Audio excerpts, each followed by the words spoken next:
继续来到南投，讲这个日月潭坐船的业绩大减8成，带名人数是足减一半。若溪头，逐天入园的人数嘛为原本的5000人落到剩2000人。溪头因应着武汉肺炎的疫情，推出着抗炎专案。即卖到溪头的青年活动中心带名拍对节，就是要鼓励大家行出门，行入去山林，呼吸新鲜的空气。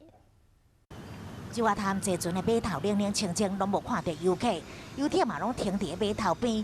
武汉肺炎，互大家拢无想要佚佗，业者叫苦连天。载客游客数大概相较之前大概下降到目前剩下1/5左右。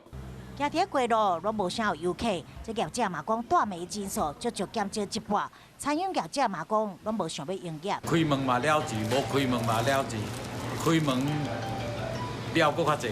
湖边的人少，山顶的情况同款惨。来到溪头，还阁有看到游客，但是入园的人数嘛对于每天5000人，即嘛剩2000个左右。业者面对武汉肺炎，想出抗炎专案，推出带美拍对节，甚至是免费入园。现在到溪头来游园的人数啊，大概只有去年同期的1/3。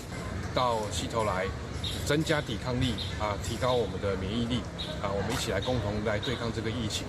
业者讲，即马来溪头的拢是习惯出门的老大人，家己开车来游客是愈来愈少，希望会当增加家庭、少年游客数量，鼓励大家行入山林，出烟体内，大大的舒气。